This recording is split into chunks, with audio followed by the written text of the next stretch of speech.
பின்வரும் கதையானது இயேசு கிறிஸ்துவின் ஜீவிய சரித்திரத்தின் சாட்சிகளாகிய மத்தேயு, மார்க்கு, லூக்கா, யோவான் எழுதிய நற்செய்தி நூல்களின் ஆதாரத்தை கொண்டது. அது மகதலேனா மரியாள் என்று அறியப்பட்ட இயேசுவின் சீஷி வேதாகமத்திலிருந்து கூறுவது போல் உள்ளது. சுமார் 2000 ஆண்டுகளுக்கு முன்னால் வாழ்ந்த மனிதனுடைய உண்மை கதையை அவள் நாடக ரூபத்தில் தத்ரூபமாக அளித்துள்ளாள். ஒரு நடிகர் இயேசுவின் பாத்திரத்தில் நடித்துள்ளார்.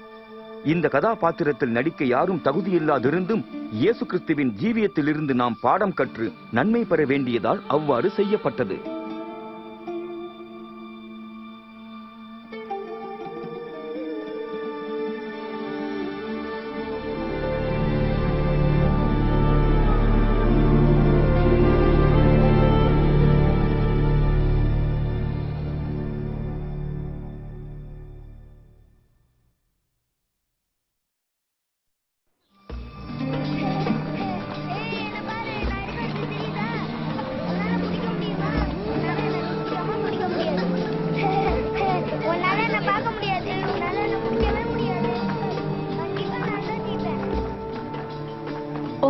அதோ பார், தேவன் கலரடித்த இந்த படம் எவ்வளவு அழகாயிருக்கிறது.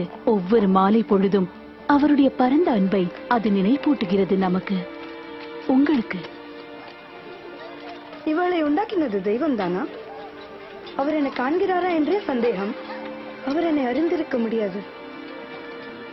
சர்வவல்ல தேவன் பரிசுத்தமாய் இருப்பவனை நேசிக்கலாம், என்னை போன்ற ஒருத்தியை அல்ல. ரெவ்கா, அவர் போதித்த அந்த 3 ஆண்டுகள் நீயும் என்னுடன் இருந்திருந்தால் நன்றாய் இருந்திருக்கும். போதகர் இயேசுவா?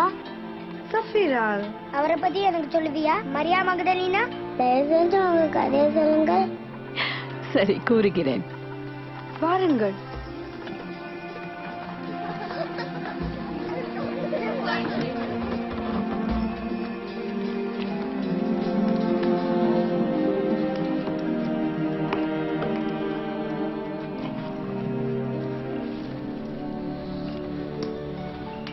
அப்புறம் நான் முதலிலிருந்தே ஆரம்பிக்க வேண்டும். நீ இயேசுவை எப்போ பார்த்த? இல்லை, இயேசுவின் கதை நன்றாக புரிய வேண்டும் என்றால் நாம் ஆரம்பத்திலிருந்தே கேட்க வேண்டும். அவரை குறித்து வேத வாக்கியங்கள் நமக்கு போதிக்கின்றன.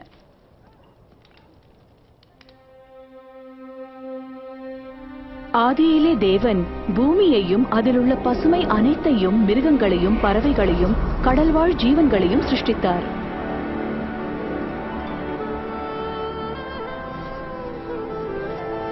மண்ணிலிருந்து முதல் மனிதனை அவர் உருவாக்கினார்.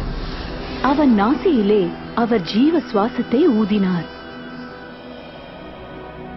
முதல் மனிதன் ஆதாம் என்று அழைக்கப்பட்டான். தேவன் மனிதன் தனிமையாய் இருப்பது நல்லதல்ல, அவனுக்கேற்ற துணையை அவனுக்கு உதவியாக உண்டாக்குவேன் என்று கூறினார். எனவே தேவன் ஆதாமின் விலா எலும்பு எடுத்து ஏவாள் என்ற பெண்ணை உருவாக்கினார். அவனை ஆளும்படியாக அவளை தலை எலும்புகளிலிருந்தோ அவனால் மிதிக்கப்படும்படி அவன் பாத எலும்புகளிலிருந்தோ அவளை உருவாக்காமல் அவனுக்கு சமமாய் இருக்கும்படி அவன் பக்கத்திலிருந்தும் அவனால் பாதுகாக்கும்படி அவன் கையின் கீழிருந்தும் நேசிக்கும்படி அவன் இருதயத்தின் அருகிலிருந்தும் அவளை உண்டாக்கினார். அன்புள்ள தேவன் மனிதனும் மனுஷியும் தேவசாயலை வெளிப்படுத்தவும் அவரோடு ஐக்கியமாக வாழவும் அவர்களை உண்டாக்கினார். அவர்கள் இருவரும் சேர்ந்து தமது சிருஷ்டியை ஆளும்படி அதிகாரம் கொடுத்தார். ஆதாமும் ஏவாளும் தங்களுக்கென்று தேவன் ஆயப்படுத்தின அழகான தோட்டத்தில் தேவ சமூகத்தில் ஜீவித்தார்கள். தோட்டத்தில் தேவன் அவர்களோடு உலாவினார், உறவாடினார். அப்போது எந்த துன்பமும் ஒடுக்குதலும் மரணமும் இல்லாதிருந்தது. தேவன் ஆதாமை நோக்கி, நீங்கள் தோட்டத்தில் உள்ள எல்லா மரங்களின் கனிகளையும் புசிக்கலாம், ஆனால் நன்மை தீமை அறிகிற மரத்தின் கனியை நீங்கள் புசிக்க கூடாது, அதை புசித்தால் நீங்கள் சாகவே சாவீர்கள் என்றார்.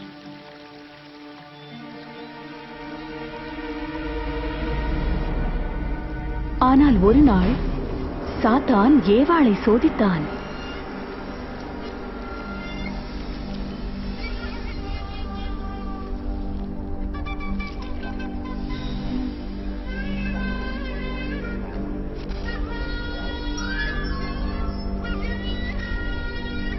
அவள் அந்த கனியை பறித்து கொஞ்சம் கடித்து புசித்தாள்.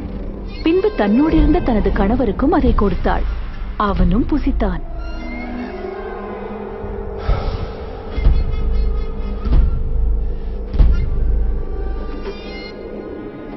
ஆதாமும் ஏவாளும் கீழ்ப்படியாமல் செய்த அவமான கிரியை ஏதேன் தோட்டத்தில் இருந்த ஒற்றுமையை அழித்தது.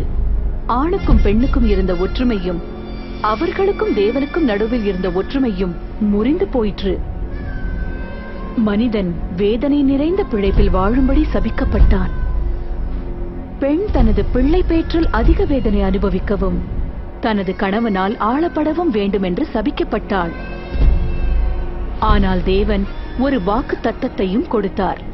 ஒரு நாள் ஸ்திரீயின் கர்ப்ப பிறப்பில் வருகிற ஒருவர் சர்ப்பத்தின் தலையை நசுக்குவார். வேத வாக்கியங்களில் இரக்கமுள்ள தேவன் தமது சிருஷ்டிப்பை மதித்து அதை பழைய நிலைக்கு கொண்டு வரும் ஒரு திட்டத்தை கூறினார். அந்த திட்டத்தின் ஒரு பகுதியை அவர் ஆபிரகாம் என்ற தீர்க்கதரிசிக்கு வெளிப்படுத்தினார். ஆபிரகாம் தேவனை விசுவாசித்து மதித்து நடந்தான். தேவன் ஆபிரகாமை ஆசீர்வதித்ததுடன் அனைத்து தேசத்தாரையும் அவன் மூலமாக ஆசீர்வதிப்பேன் என்று வாக்கு கொடுத்தார்.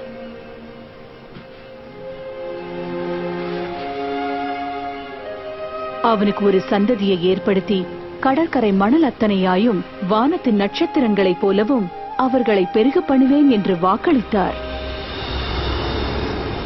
ஆபிரகாம் தேவனை விசுவாசித்தான். எனவே அவனை தமது நீதியுள்ள தாசர்களில் ஒருவனாக மதித்து அவனை தேவனுடைய நண்பன் என்றும் அழைத்தார். ஒரு நாள் தேவன் ஆபிரகாமை பரிசோதித்தார். அவர் அவனிடம் பேசி அவனது ஒரே பேரான குமாரனை பலியிடும்படி கூறினார்.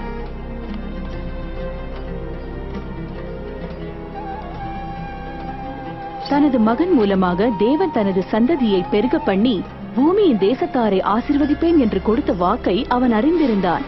எனினும் தேவனை அவன் விசுவாசித்திருந்தபடியால் அவர் சொல்லுக்கு கீழ்ப்படிந்தான். தேவன் கூப்பிட்டு, ஆபிரகாமே, இப்போதும் உனது ஒரே பேரான குமாரனை எனக்கு ஒப்புக் கொடுத்தபடியால் நீ எனக்கு கீழ்ப்படிந்ததை அறிந்திருக்கிறேன். ஆபிரகாம் அருகிலுள்ள ஒரு ஆட்டுக்கடாவை கண்டான். எனவே ஆபிரகாம் அதை தன் மகனுக்கு பதிலாக தேவனுக்கு பலியிட்டான். தேவன் ஆபிரகாமின் மகனுக்கு பதிலாக பலியிட ஒரு ஆட்டை கொடுத்ததை பாருங்கள். தமது பெரிய திட்டத்தின் ஒரு சாயலாக. அந்த திட்டம் பாவத்தையும் மரணத்தையும் அழித்து ஆண்களையும் பெண்களையும் தம்மோடுள்ள அந்யோன்ய உறவில் மீண்டும் சேர்ப்பதாக இருந்தது. வரப்போகிற ஒருவரை குறித்து வேத வாக்கியங்கள் முன்னறிவித்தன. அவர் உலகத்தின் பாவத்தை சுமந்து தீர்க்கிற முடிவான ஒரே பலியாக இருப்பார். தீர்க்கதரிசிகள் அந்த மனிதனை மேசியா என்று அழைத்தனர். அவருடைய வருகை பெரிய ஆசீர்வாதத்தை கொண்டு வரும். ஏனெனில் அவர் ஒரு இரட்சகராகவும் தீர்க்கதரிசியாகவும் ராஜாவாகவும் இருப்பார். இந்த மேசியா வரும்போது என்ன செய்வார் என்று ஏசாயா விளக்குகிறார். கர்த்தரால் அபிஷேகம் பண்ணப்பட்டவர் தரித்திரருக்கு நற்செய்தியை கொண்டு வருவார். இருதயம் நொறுங்குண்டவர்களை காயங்கட்டுவார். சிறைப்பட்டவர்களை விடுதலையாக்கி கட்டுண்டவர்களை விடுவிப்பார். கர்த்தர் தமது ஜனங்களை ரட்சிக்கும்படியான காலம் வந்துவிட்டது என்று அறிவிப்பார். ஒரு போதகர் இந்த பூமியில் நடமாடினார். அவர் பெயர் இயேசு. இவர்தான் சர்ப்பத்தின் தலையை நசுக்கி இருள் நிறைந்த நமது உலகில் ஒளியை கொண்டு வந்து நமது சாபத்தை ஆசீர்வாதமாக்கும்படி தேவனால் அனுப்பப்பட்டவரோ? இவர்தான் வாக்குத்தத்தம் பண்ணப்பட்ட மேசியாவா? பயந்து வெட்கப்பட்டு அல்லது முக்கியமல்லாதவனாக தன்னை நினைக்கிறவனை இவர் மீட்பாரா?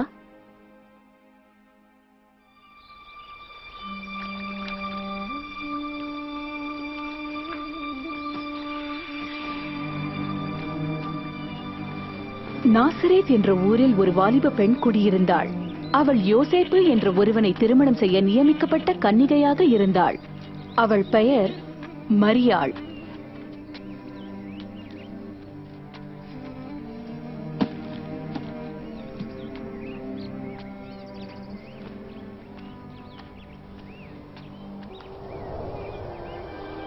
கர்த்தர் உன்னுடனே இருக்கிறார். நீ ஆசீர்வதிக்கப்பட்டவள். பயப்படாதே மரியாள், நீ தேவனிடத்தில் கிருபை பெற்றாய். நீ கருவுற்று ஒரு குமாரனை பெற்றெடுப்பாய். அவருக்கு இயேசு என்று பெயரிடுவாய். ஆனால் நான் ஒரு கன்னிகை, இது எவ்வாறு நடக்கும்? பரிசுத்த ஆவி உன்னில் வந்து தேவனுடைய பலன் உன்மேல் நிழலிடும். நீ சுமக்கும் குழந்தை பெரியவராய் இருப்பார். அவர் உன்னத தேவனுடைய குமாரன் என்று அழைக்கப்படுவார். எலிசபெத் என்ற உன் இனத்தால் தனது முதிர் வயதில் ஒரு தாயாக போகிறாள். மலடி என அழைக்கப்பட்ட அவளுக்கு இது 6வது மாதம். ஏனெனில் தேவனால் முடியாத காரியம் ஒன்றுமில்லை. கர்த்தருக்கு இதோ நான் அடிமை. நீர் சொன்னபடியே எனக்கு ஆக கடவுது.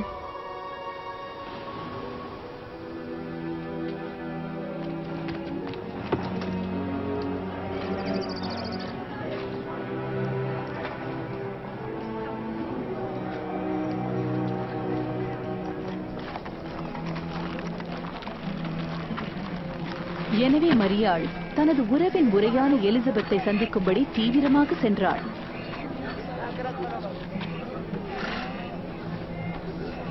எலிசபெத், மரியாள், உறவினர் மரியாளா?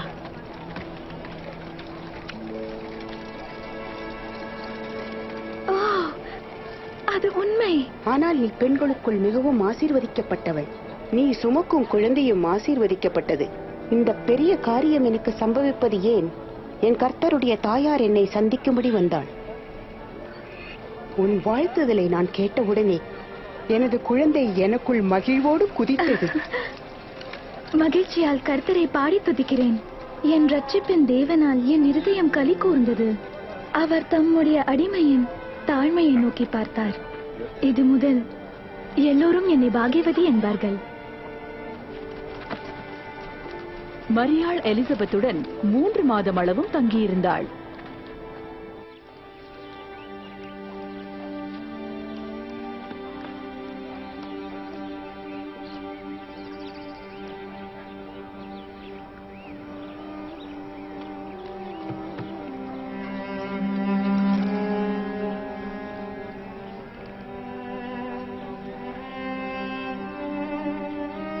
யோசேப்பு தனக்கு நிச்சயம் செய்யப்பட்ட மனைவி கர்ப்பவதியானதை கண்டு அவளை ரகசியமாக விவாகரத்து செய்ய திட்டமிட்டான்.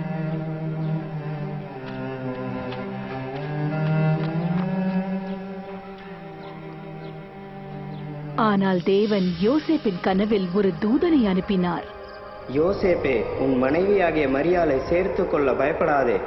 அவளிடத்தில் உற்பத்தியான கர்ப்பம் பரிசுத்த ஆவியினால் உண்டானது. அவள் ஒரு குமாரனை பெறுவாள். அவருக்கு இயேசு என்று பெயரிடு. ஏனெனில் அவர் ஜனங்களின் பாவங்களை நீக்கி அவர்களை ரட்சிப்பார்.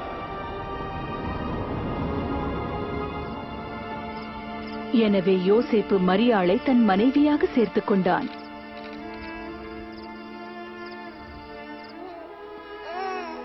மரியாளுக்கும் யோசேப்புக்கும் பெத்லகேமில் உள்ள தங்களது உறவினர் வீட்டில் இடம் இல்லாததால் மிருகங்கள் தங்கும் குடிலில் இயேசு பிறந்தார்.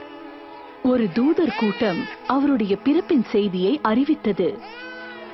பிள்ளைக்கு விருத்த சேதனம் செய்த 8ஆம் நாளில் அவருக்கு இயேசு என்று பெயரிட்டார்கள். அதன் அர்த்தம் தேவன் ரட்சிக்கிறார்.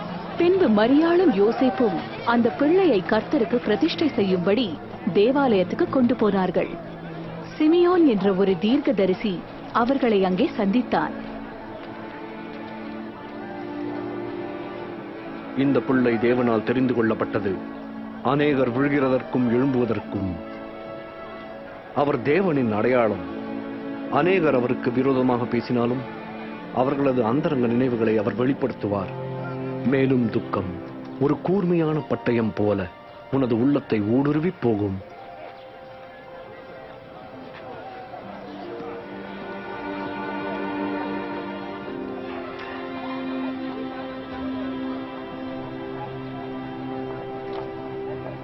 அவளுடைய கதையை நான் கேட்டபோது இயேசு ஒரு சாதாரண தீர்க்கதரிசியை விட மேலாக இருப்பார் என்று அறிந்தேன். தேவதூதன் இயேசுவை உன்னத தேவகுமாரன் என்று அழைத்ததின் அர்த்தம் என்ன? தேவன் ஒரு பெண்ணுடன் உறவு கொண்டார் என்று அர்த்தமில்லை அல்லவா? ஐயோ, இல்லை இல்லை. மரியாள் ஒரு கன்னி பெண்ணாக இருந்தாள். இயேசு அவளிடம் கர்ப்பம் தரித்தது உண்மையில் தேவனுடைய வல்லமையால் நடந்த ஒரு அற்புதம். தேவனால் எதையும் செய்ய முடியும். நீ அதை நம்பவில்லையா? அவருடைய மிக வியப்பான ஆரம்பங்களை நினைத்தால், உன்னையும் என்னையும் போன்ற ஒரு பெண்ணிடம் இயேசு பிறந்தாலும் அவர் மிகவும் மேலானவராக இருந்தார். உங்கள் பாவங்களை விட்டு மனம் திருந்தி திருமுழுக்கு பெறுங்கள். அப்போது தேவன் உங்கள் பாவங்களை மன்னிப்பார். எலிசபெத்தின் மகனான யோவான் ஸ்நானகனை குறித்து தேவன் தாமே முன்னுரைத்திருந்தார். அவன் யோர்தான் நதியில் ஆண்களுக்கும் பெண்களுக்கும் திருமுழுக்கு கொடுத்தான். நான் உங்களுக்கு நீரினால் திருமுழுக்கு கொடுக்கிறேன். ஆனால் என்னிலும் மிகப்பெரியவர் ஒருவர் வந்து கொண்டு இருக்கிறார். அவருடைய பாதரட்சையின் வாரை அவிழ்க்கிறதற்கும் நான் பாத்திரன் அல்ல. அவர் உங்களுக்கு பரிசுத்த ஆவியினாலும் அக்னியினாலும் திருமுழுக்கு கொடுப்பார். தூற்றுக்கூடை அவர் கையில் இருக்கிறது. அதை கொண்டு அவர் களத்தை நன்றாய் சுத்தம் பண்ணி கோதுமையை தமது களஞ்சியத்தில் சேர்ப்பார்.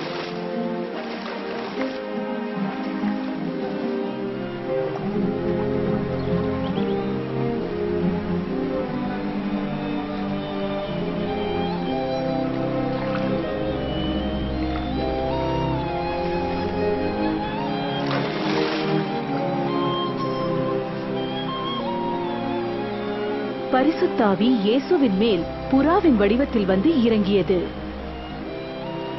அன்றியும் வானத்திலிருந்து ஒரு சத்தம் உண்டாகி, இவர் என்னுடைய நேசகுமாரன், இவரில் பிரியமாய் இருக்கிறேன் என்றது. தமது திருமுழுக்கை தொடர்ந்து இயேசு அந்த பகுதியில் பயணஞ்செய்து போதித்து வந்தார். அவருடைய செய்தி அவருடைய அதிகாரத்தை நிச்சயப்படுத்தினது.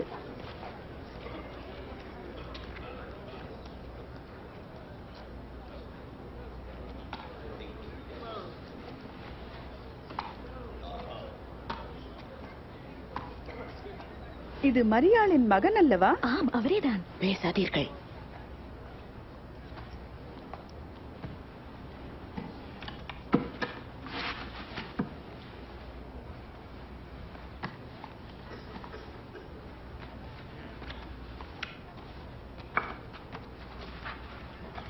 கர்த்தருடைய ஆவி என்மேல் இருக்கிறார். ஏனெனில் நான் எளியோருக்கு நற்செய்தி அறிவிக்க தெரிந்து கொள்ளப்பட்டேன். சிறைப்பட்டவர்களை விடுதலையாக்கவும் பார்வையற்றோர் பார்வை பெறவும் நான் அனுப்பப்பட்டேன். ஒடுக்கப்பட்டவர்களை விடுதலை செய்யவும் கர்த்தர் தம்முடைய ஜனங்களை ரட்சிக்கும்படி நியமித்த காலத்தை பிரசித்தப்படுத்தவும் என்னை அனுப்பினார். அவர் நன்றாக பேசுகிறார்.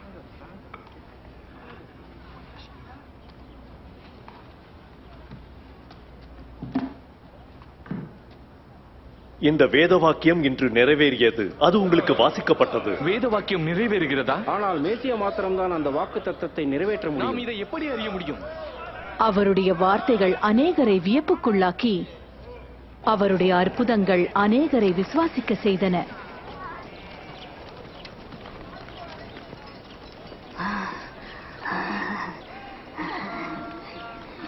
அது அவள்தான். அவள் மீண்டும் அங்கே இருக்கிறாள்.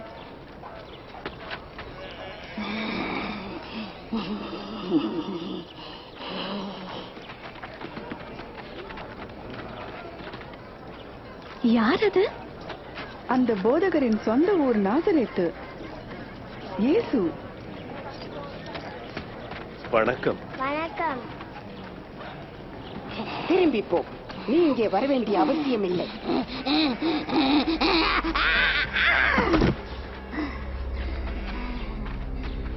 போதகரே, அவளை விட்டுவிடுங்கள். அவளை கண்ணீரிட்டு பார்ப்பதால் உம்மை தீட்டுப்படுத்த வேண்டாம். மரியாளே, நசரேயனாகிய இயேசுவே, உமக்கும் எங்களுக்கும் என்ன? நீர் யார் என்று அறிவோம். நீர் தேவனுடைய பரிசுத்த. அமைதியாயிருங்கள். அசுத்த ஆவிகளே,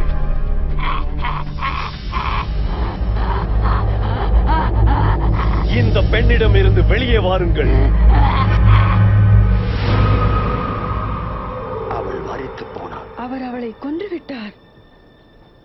அவளை தொடப்போகிறார். இல்லை, ஒரு பரிசுத்த மனிதர் இப்படிப்பட்ட காரியம் செய்ய துணிய மாட்டார். மரியாளே, ஆபிரகாமின் குமாரத்தியே,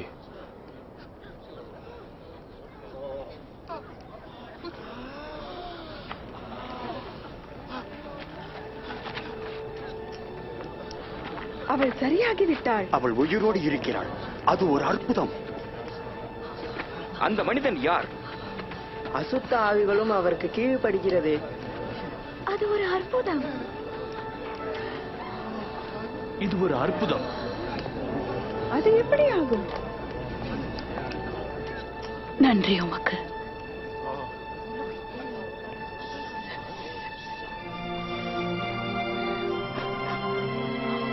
நன்றி உமக்கு.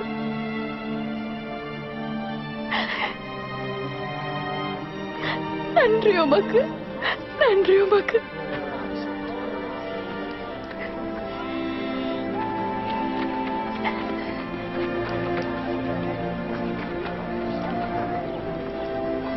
அந்த நாள் முதல் நான் அவரை பின்பற்ற ஆரம்பித்தேன். தேவனுக்கு இஷ்டமானதை மாத்திரம் செய்ய விரும்பினேன்.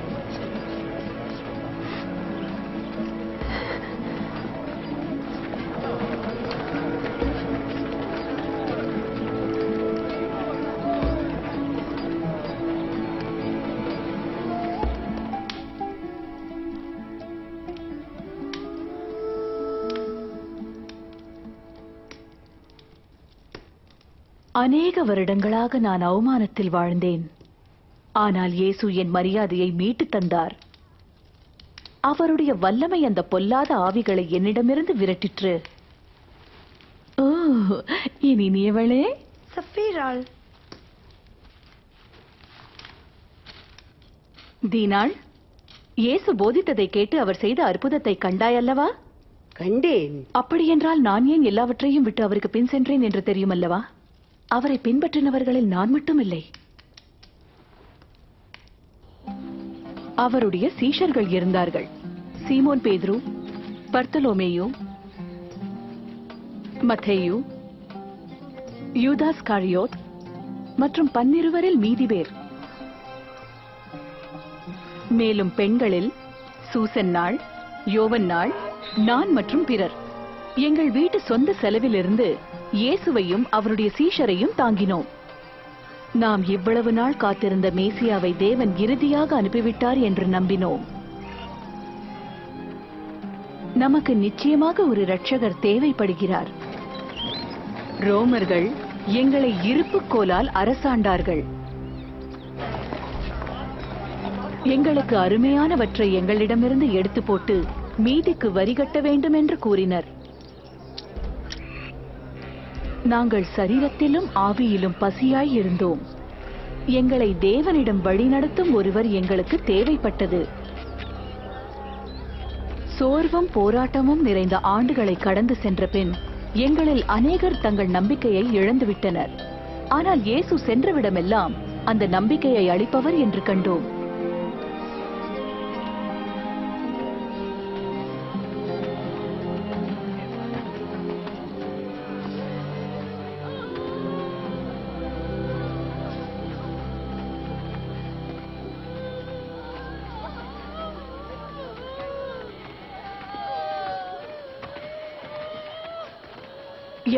யார் அவர்? அது ஒரு வாலிபன். தனது விதவையான தாய்க்கு ஒரே மகன்.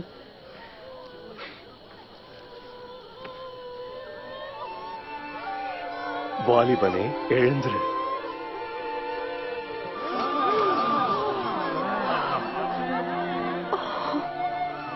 ஒரு பெரிய தீர்க்கதரிசி நம் மத்தியில் தோன்றியிருக்கிறார். தேவன் தம்முடைய ஜனங்களை ரட்சிக்கும்படி வந்திருக்கிறார்.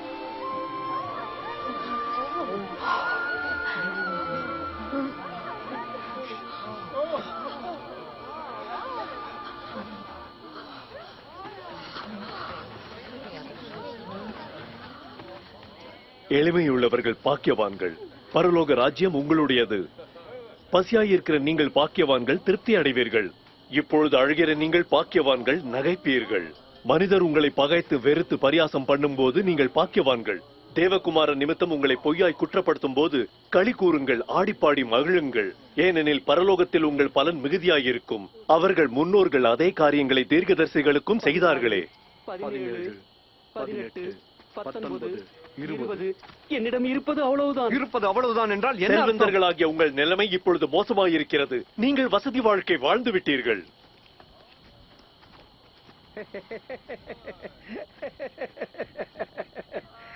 அவனுக்கு செல்வந்தனாக விருப்பமில்லை. அவன் ஒரு பைத்தியம். இப்போது நகைக்கிற நீங்கள் உங்கள் நிலைமையை யோசித்து பாருங்கள். நீங்கள் அழுது புலம்புவீர்கள். உங்களை எல்லோரும் நல்லவர்கள் எனும் போது எச்சரிக்கையாயிருங்கள். கள்ள தீர்க்கதரிசிகளை குறித்து உங்கள் முன்னோர்களும் புகழாரம் பாடினார்கள். என்னை பேச கேட்கிற உங்களுக்கு நான் சொல்கிறேன், உங்கள் சத்துருக்களை சிநேகியுங்கள், உங்களுக்கு தீமை செய்கிறவர்களுக்கு நன்மை செய்யுங்கள், சபிக்கிறவர்களை ஆசீர்வதியுங்கள், தவறாக நடத்துகிறவர்களுக்காக ஜெபம் பண்ணுங்கள்.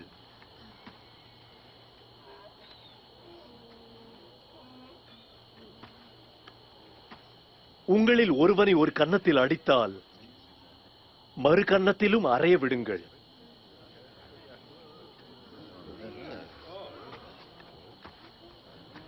உங்கள் மேலங்கியை எடுக்கிறவர்களிடம் உங்கள் சட்டையையும் விட்டுவிடுங்கள்.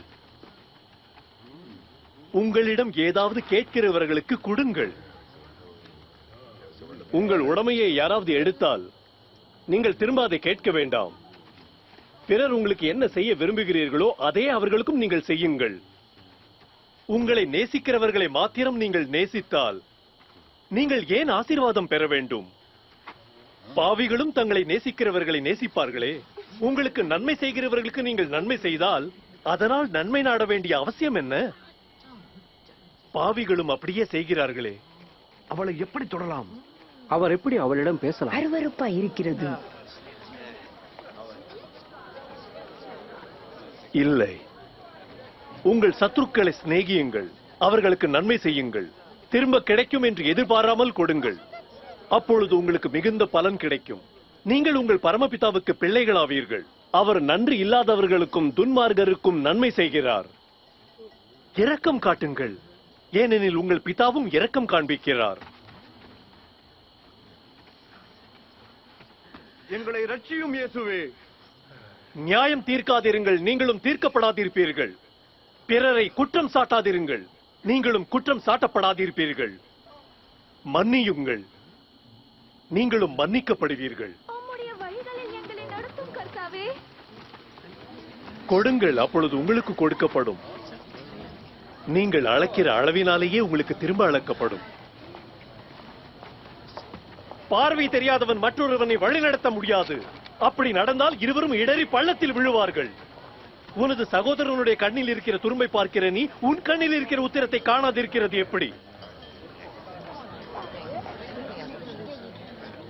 எங்களை வழிநடத்தும் ஆண்டவரே, நீர் எங்களுக்கு வேண்டும் கர்த்தரே. உம்மை பெற்றெடுத்து தாலாட்டிய தாய் எவ்வளவு மகத்தானவள். தேவனுடைய வார்த்தையை கேட்கிற ஜனங்கள் இன்னும் மகத்தானவர்கள். கீழ்ப்படிவது உத்தமம்.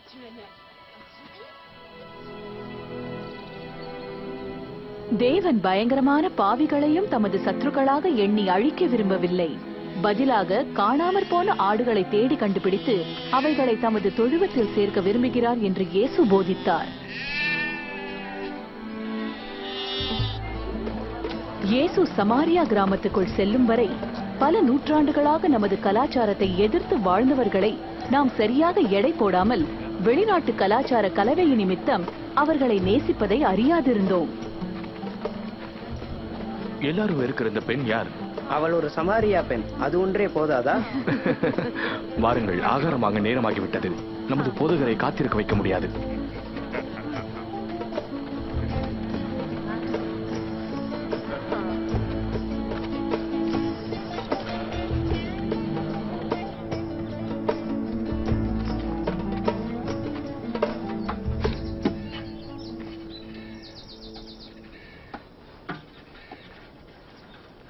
என் தாகத்துக்கு குடிக்க தருகிறாயா?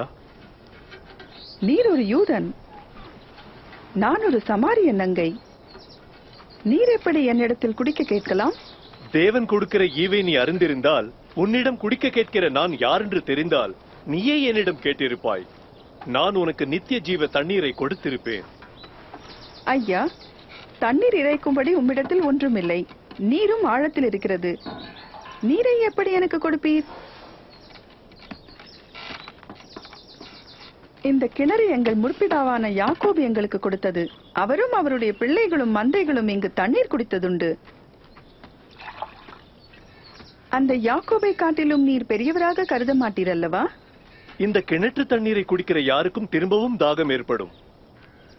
நான் கொடுக்கிற தண்ணீரை குடிப்பவன் எவனோ அவன் ஒருபோதும் மீண்டும் தாகம் அடைவதில்லை. அது அவர்களுக்குள்ளே இருந்து சுரக்கும் நீரூற்றை போல இருக்கும். அதில் புறப்பட்டு வருவது நித்திய ஜீவன். ஐயா, எனக்கு அந்த தண்ணீர் தாரும்.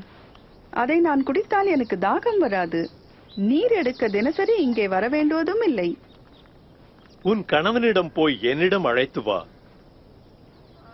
நான் கணவனோடு வாழவில்லை.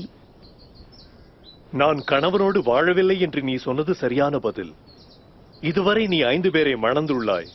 இப்பொழுது நீ சேர்ந்து வாழ்கிறவனும் உன் கணவன் அல்ல. நீ உண்மையையே பேசினாய். ஐயா, நீர் ஒரு தீர்க்கதரிசி என்று காண்கிறேன். எனது சமாரியா முன்னோர்கள் தேவனை இந்த மலையில் வணங்கினார்கள். ஆனால் யூதர்களாகிய நீங்கள் எருசலேமில் தான் தேவனை வணங்க வேண்டும் என்று கூறுகிறீர்கள். நான் சொல்லுகிறதை நம்பு. வருங்காலத்தில் நீங்கள் பிதாவை வணங்கும்படி இந்த மலைக்கோ அல்லது எருசலேமுக்கோ செல்ல வேண்டிய அவசியம் வராது. சமாரியர்களாகிய நீங்கள் யாரை வணங்க வேண்டும் என்று உங்களுக்கே தெரியவில்லை. ஆனால் ஒரு காலம் வருகிறது, இப்பொழுதே வந்துள்ளது. தேவனுடைய ஆவியின் வல்லமை பெற்ற ஜனங்கள் பிதாவை இருக்கிற வண்ணமாக வணங்கி தூய உள்ளத்தோடும் உண்மையோடும் அவரை ஆராதிப்பார்கள். தேவன் ஆவியாயிருக்கிறார். அவருடைய ஆவியின் வல்லமையை கொண்டு மாத்திரம் ஜனங்கள் அவரை இருக்கிற வண்ணமாக ஆராதிப்பார்கள். இவளே அந்த பெண். அவளிடம் என்ன பேசிக் கொண்டிருக்கிறார்? அவள் யார் என்று அவருக்கு தெரியுமா? எனக்கு தெரியும். மேசியா நிச்சயம் வருவார். அவர் வரும்போது எல்லாவற்றையும் எங்களுக்கு எடுத்துச் சொல்லுவார். அவரே நான்.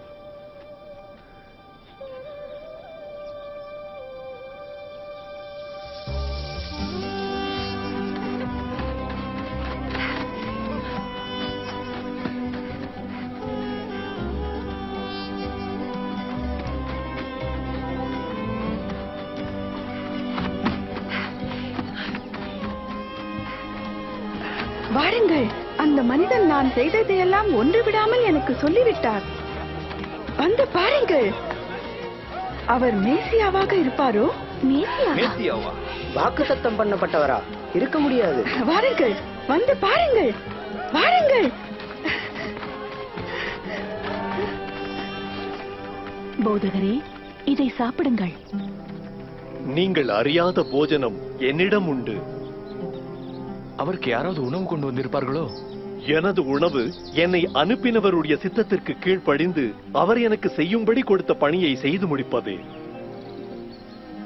பயிர்களில் கதிரை பாருங்கள், அறுவடைக்கு ஆயத்தமாயிருக்கிறது.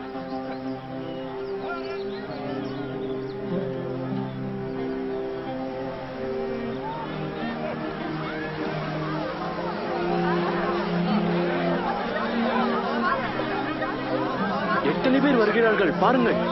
இந்த சமாரியருக்கும் அது நற்செய்தி தானா?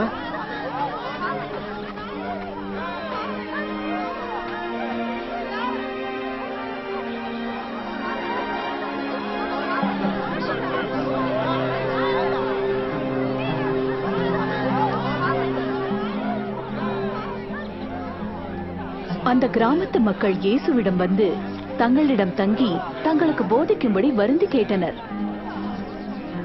நாங்கள் அவர்களோடு 2 நாள் தங்கினோம். அநேக சமாரியர்கள் அவரிடம் விசுவாசம் வைத்தார்கள். கேளுங்கள், உங்களுக்கு கிடைக்கும். தேடுங்கள், அப்பொழுது கண்டடைவீர்கள். தட்டுங்கள், வாசல் உங்களுக்கு திறக்கப்படும். ஏனெனில் கேட்கிற எவனும் பெறுகிறான், தேடுகிற எவனும் கண்டடைகிறான், தட்டுகிற எவனுக்கும் வாசல் திறக்கப்படும். உங்கள் தகப்பனாயிருக்கிற யாரிடமாவது உங்கள் பிள்ளைகள் மீனை கேட்டால் பாம்பை கொடுப்பீர்களா? முட்டையை கேட்டால் தேளை கொடுப்பீர்களா? பொல்லாதவர்களாகிய நீங்கள் பிள்ளைகளுக்கு நல்ல ஈவுகளை கொடுக்க அறிந்திருக்கும் போது உங்கள் பரமபிதாவானவர் தம்மிடத்தில் கேட்கிற யாருக்கும் பரிசுத்த ஆவியை கொடுப்பது அதிக நிச்சயம் அல்லவா? நான் உங்களுக்கு சொல்கிறேன், உங்களுடைய ஜீவியத்தில் எதை உண்போம் என்று யோசனை பண்ண வேண்டாம். எண்ணத்தை உடுக்க வேண்டும் என்று கவலைப்படாதிருங்கள். ஏனெனில் ஜீவனை விட உணவும் சரீரத்தை விட உடையும் முக்கியம் அல்ல. பறவைகளை கவனித்து பாருங்கள். அவைகள் விதைப்பதும் அறுவடை செய்கிறதும் இல்லை, தானியத்தை சேர்ப்பதும் இல்லை. என்றாலும் தேவன் அவைகளை போஷிக்கிறார். அந்த பறவைகளை காட்டிலும் நீங்கள் ஒவ்வொருவரும் எவ்வளவு விசேஷித்தவர்கள்! கவலைப்படுகிறதுனால் உங்களில் யாராவது தனது வாழ்க்கை நீளத்தை கூட்ட முடியுமா? அடிப்படையான இந்த காரியத்தை செய்ய முடியாதிருக்கும் போது மற்றவைகளை குறித்து ஏன் கவலைப்படுகிறீர்கள்? காட்டுப்பூக்களை பாருங்கள், அவைகள் எப்படி வளருகின்றன. அவைகள் உழைப்பதில்லை, நூற்பதில்லை. என்றாலும் சாலமோன் தன் எல்லா மகிமையிலும் அவைகளில் ஒன்றை போலாகிலும் உடுத்தவில்லை. தேவன் காட்டுச் செடிகளை இவ்விதமாக உடுத்துகிறார், அவைகள் நாளை அக்னியில் போடப்படுகின்றன. அவர் அவைகளை விட உங்களை நன்றாக உடுத்துவது எவ்வளவு நிச்சயம்? உங்கள் அற்ப விசுவாசத்தை விடுங்கள். எங்கள் விசுவாசத்தை பெரிதாக்கும். உங்கள் விசுவாசம் ஒரு கடுகு விதை அளவு பெரிதா இருந்தால் நீங்கள் இந்த மரத்தை பார்த்து நீ வேரோடு பிடுங்கப்பட்டு கடலில் நடுப்படுவாயாக என்று சொன்னால் அது உங்களுக்கு கீழ்ப்படியும்.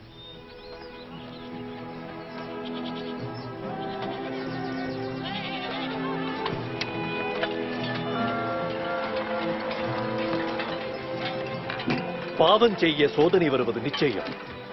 ஆனால் அது யாரால் வருகிறதோ அவனுக்கு ஐயோ. அப்படிப்பட்டவனுடைய கழுத்தில் ஒரு கல்லை கட்டி கடலில் தள்ளுவது அவன் இந்த சிறியரில் ஒருவனை பாவம் செய்ய தூண்டுவதை விட சரியாக இருக்கும். பரலோக ராஜ்யம் எப்படி இருக்கும்? அது இவ்வாறு இருக்கும். ஒரு மனிதன் கைப்பிடி அளவு கடுகு விதையை தன் தோட்டத்தில் விதைக்கிறான். விதை முளைத்து ஒரு மரத்தை போல் வளருகிறது. அதன் கிளைகளில் குருவிகள் கூடு கட்டுகின்றன. அவர் என்ன பேசுகிறார் என்று எனக்கு புரியவில்லை. நீர் ஏன் வரி வசூலிப்பவர்களோடும் பிற பாவிகளோடும் சேர்ந்து உண்பதும் குடிப்பதும் ஏன்? பாவிகளா? சுகமாய் இருக்கிறவர்கள் வைத்தியர்களிடம் போக வேண்டியதில்லை, நோயாளிகளே செல்ல வேண்டும். நான் சமுதாயத்தில் நல்லவர்கள் மனம் திரும்பும்படி அழைக்க வரவில்லை, பாவிகளையே அழைக்க வந்தேன்.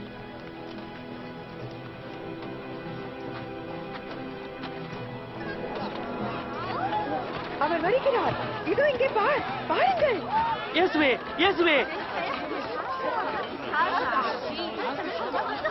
என்னுடைய ஒரே மகளை நீர் காக்கும்படி வேண்டிக் கொள்கிறேன். ஐயா, இரக்கம் காட்டுங்கள். அவள் 12 வயது சிறுமி, இப்பொழுது மரித்துக் கொண்டிருக்கிறாள். தயவு செய்து என்னுடன் வாருங்கள்.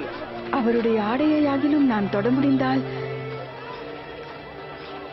நான் குணமாகி விடுவேன்.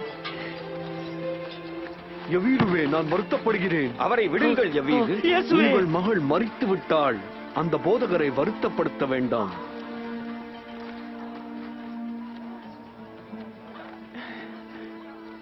பயப்படாதே, விசுவாசத்தோடு இரு, அவள் பிழைப்பாள்.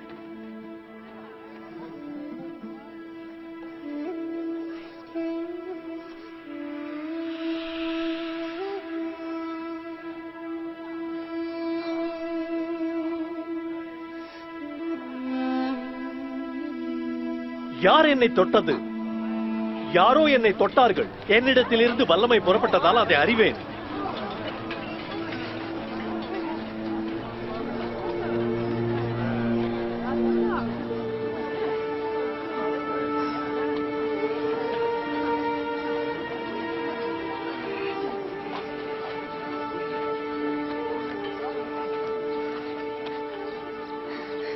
உம்மை தொட்டது நான் தான்.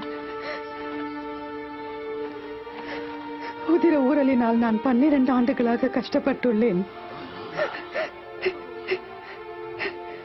எல்லாவற்றையும் வைத்தியரிடம் செலவு செய்தேன், பலனளிக்கவில்லை.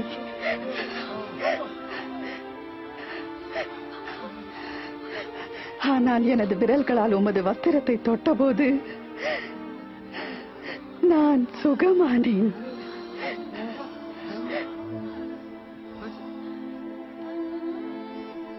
மகளே, உன் விசுவாசம் உனக்கு நலன் தந்தது.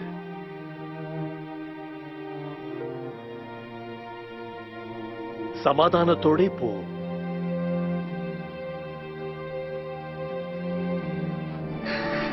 நன்றி உமக்கு.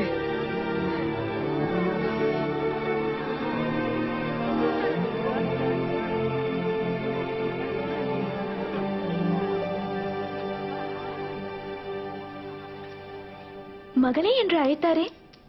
ஆம், நமது நியாய பிரமாணத்தின்படி 12 ஆண்டுகள் தீட்டாக இருந்த ஒரு பெண். அவர் அவள் பழியை நீக்கி மரியாதையை நிலைநாட்டினார். பெரிய அளவில் சுகம் கிடைக்க எது காரணம் என்று எனக்கு தெரியவில்லை. இயேசுவின் வல்லமையா அல்லது அவரது இரக்கமா?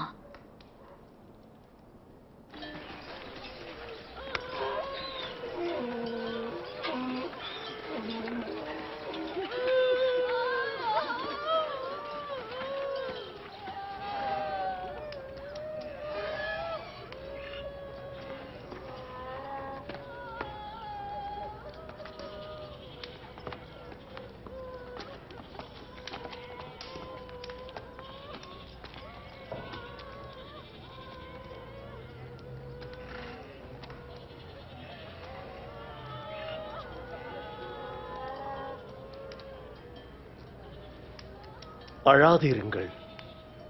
அவள் சாகவில்லை, நித்திரை செய்கிறாள்.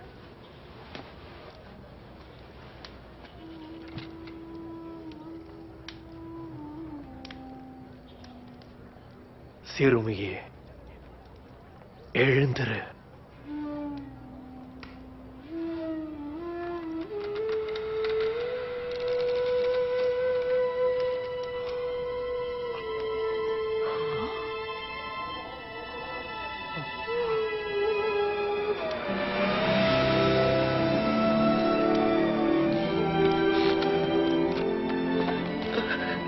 அவளுக்கு ஆகாரம் கொடுங்கள், எனக்கு செவி கொடுங்கள்.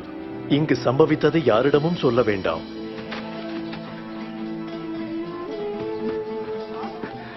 என் எஜமானரின் மகள் உயிர் பெற்று விட்டாள். போதகர் அவளை மீண்டும் வாழச் செய்தார். தேவனுக்கு ஸ்தோத்திரம், அவள் ஜீவிக்கிறாள்.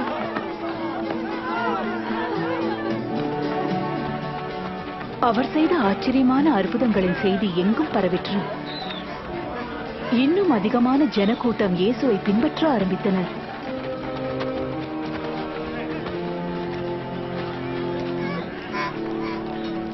ஆண்டவரே, இந்த ஜனங்களை அனுப்பிவிடும். அவர்கள் சுற்றியுள்ள கிராமங்களுக்கும் பட்டி தொட்டிகளுக்கும் செல்லட்டும். அங்கு உணவு அருந்தி தங்கட்டும். இந்த இடத்தில் ஒன்றுமில்லையே.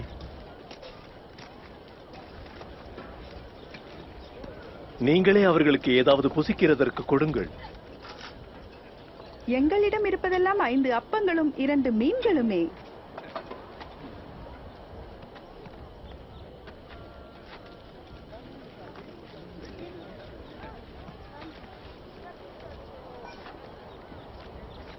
எங்கள் தேவனாகிய கர்த்தாவே, அண்ட சராசரங்களின் ராஜாவே, பூமியிலிருந்து மனிதனுக்கு ஆகாரத்தை முளைப்பிக்க பண்ணுகிறீரே, துதி உமக்கே.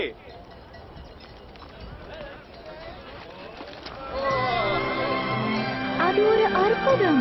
நம்பவே முடியவில்லை. நாங்கள் எல்லாரும் திருப்தியாக உணவு அருந்தினோம். பின் விடப்பட்ட துணிக்கைகளை சேர்த்தபோது 12 கூடைகள் நிறைய நிரப்பினோம். இயேசு கொண்டு வருகிற ஆசீர்வாதங்களை இந்த ஒவ்வொரு அற்புதமும் எங்களை நினைப்பூட்டி அவரை பின்பற்ற வைக்கிறது.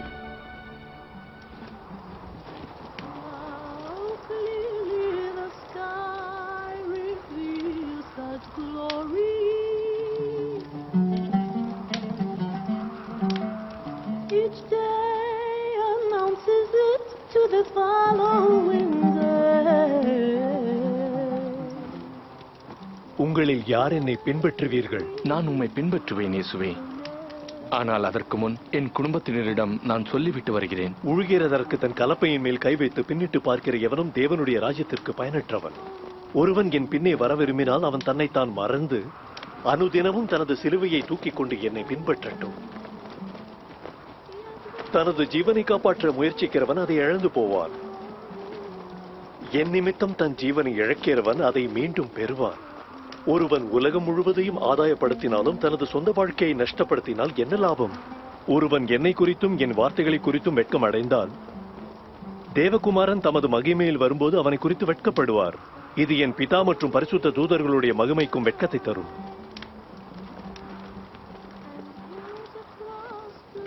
உங்களுக்கு சொல்கிறேன், இங்கு இருக்கும் உங்களில் சிலர் தேவனுடைய ராஜ்யத்தை காணும் முன் மறிக்க மாட்டீர்கள்.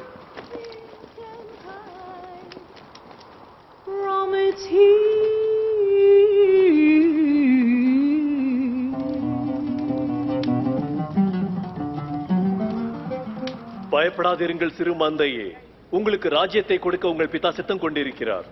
உங்கள் சொந்தமானவைகளை எல்லாம் விற்று ஏழைகளுக்கு உதவி செய்யுங்கள். கிழிந்து போகாத பணப்பைகளில் சேமிப்பதன் மூலம் பரலோகத்தில் உங்கள் செல்வங்களை சேருங்கள். அங்கு அவைகள் ஒருபோதும் குறையாமல் இருக்கும். ஏனெனில் எந்த திருடனும் அதை தொட முடியாது, பூச்சி அதை பொட்டரிக்காது. உங்கள் பொக்கிஷம் எங்கேயோ அங்கேதான் உங்கள் உள்ளமும் எப்போதும் இருக்கும்.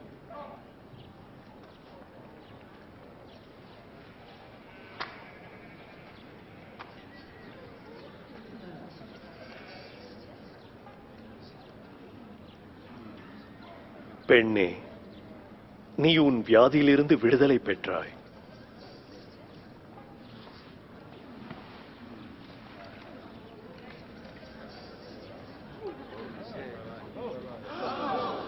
பாருங்கள் பாருங்கள், இவள் குணமடைந்தாள். இது ஒரு அற்புதம். பாருங்கள், இவள் குணமடைந்தாள். வந்து பாருங்கள். இன்னும் ஒரு அற்புதம். கர்த்தருக்கு ஸ்தோத்திரம். 18 வருஷங்கள். கடவுள் உன்னை காப்பாராக ரவி. நீங்கள் வேலை செய்ய 6 நாட்களும் உண்டு. அவைகளில் ஒன்றில் வந்து உங்களை குணமாக்கிக் கொள்ளுங்கள். ஆனால் இன்று ஓய்வு நாளாகிய சபத். மாயக்காரரே, உங்களில் யாராவது உங்கள் எருதையாவது கழுதையாவது அவிழ்த்து தண்ணீர் காட்டும்படி வெளியே கொண்டு போகிறது இல்லையா இந்த சபத் தினத்தில்? இப்பொழுது நம் மத்தியில் இருக்கிற ஆபிரகாமின் குமாரத்தியாகிய இவளை சாத்தான் சென்ற 18 ஆண்டுகளாக கட்டி வைத்திருந்தானே, அவள் ஓய்வு நாளன்று விடுதலை அடைவது சரிதானே?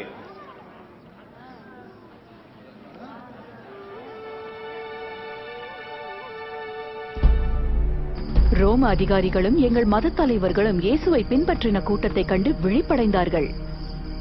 ஏற்கனவே அரசனாக அவரை அநேகர் புகழ்ந்தார்கள் என்று நான் கேள்விப்பட்டேன். அரசனா? பிச்சைக்காரர்கள், வேசிகள், கள்வருக்கும் ராஜா, இப்படிப்பட்டவர்களை கண்டிருக்கிறேன். அவர்கள் வருவார்கள், நடிப்பார்கள், போவார்கள், ஜனங்களும் வரப்பார்கள். கண்மூடித்தனமாக இருக்க வேண்டாம். ஒவ்வொரு நாளும் அநேகம் பேர் பின்பற்றுகிறார்கள். ஜனங்கள் அவரை புகழ்கிறார்கள். அவரை ராஜா என்று நினைக்கிறீர்களா? உங்களை நான் எச்சரிக்க விரும்புகிறேன். இன்னும் இந்த மனிதன் சமாதானத்தை குலைத்துக் கொண்டே போனால் நான் உங்களிடம் வரவேண்டியிருக்கும்.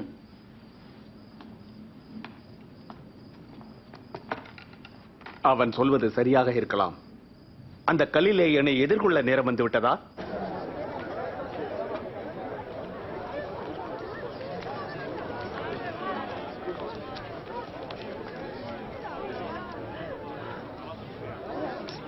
இது குறைவாய் இருக்கிறது. வெறும் 2 சிறு காசுகள். அவள் அதிகமாக போட முடியாதா? உங்களுக்கு சொல்கிறேன், இந்த ஏழை விதவை மற்ற எல்லாரை காட்டிலும் அதிகமாக போட்டாள். பிறர் தங்கள் செல்வங்களில் இருந்து ஒரு சிறு பகுதியை தங்கள் காணிக்கையாக எடுத்து போட்டார்கள். ஆனால் இவளோ தன் செலவுக்கு வைத்திருந்த அத்தனையையும் எடுத்து போட்டு விட்டாள். சொல், இந்த காரியங்களை எந்த அதிகாரத்திலிருந்து பேசுகிறாய்? இதை சொல்ல அதிகாரம் கொடுத்தது யார்? இப்பொழுது நீங்கள் என் கேள்விக்கு பதில் கூறுங்கள். யோவான் திருமுழுக்கு கொடுக்கும்படி தேவனிடமா அல்லது மனிதனிடமா அதிகாரம் பெற்று வந்தான்? அந்த அதிகாரம் எங்கிருந்து வந்தது என்று எங்களுக்கு தெரியாது. நானும் எந்த அதிகாரத்தினால் இவைகளை செய்தேன் என்று உங்களுக்கு சொல்ல மாட்டேன்.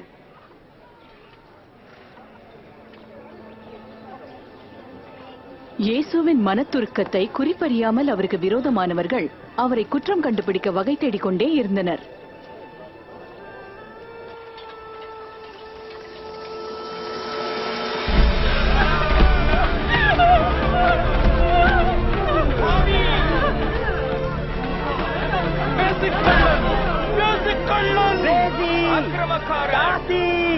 போதகரே, இந்த பெண் வேசித்தனத்தில் கையுங்களவுமாய் அகப்பட்டார். எங்கள் சட்டத்தில் மோசே கட்டளையிட்டபடி இப்படிப்பட்ட பெண் கல்லெறியப்பட்டு சாக வேண்டும். அவள் சாக வேண்டும். நீர் என்ன சொல்லுகிறீர்?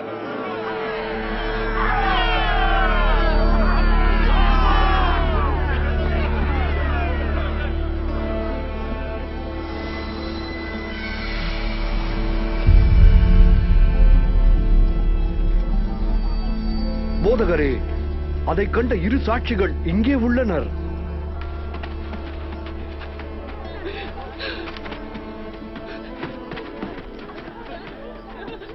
இந்த பெண்ணை நாங்கள் என்ன செய்வது? பாவம் செய்த மனிதன் எங்கே? சட்டப்படி அவனும் தண்டிக்கப்பட வேண்டும் அல்லவா?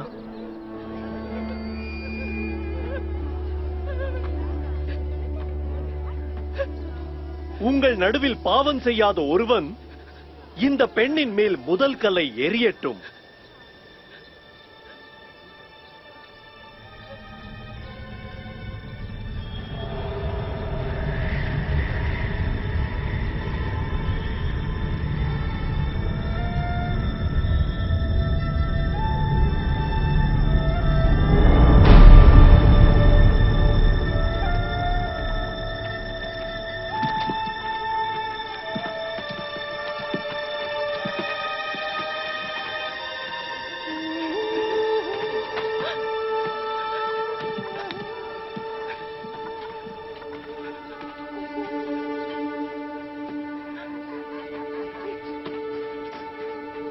பெண்ணே, அவர்கள் எங்கே? உன்மேல் குற்றம் சுமத்த அவர்களில் யாரும் இல்லையா? ஒருவரும் இல்லை ஐயா. நானும் உன்னை குற்றப்படுத்தவில்லை.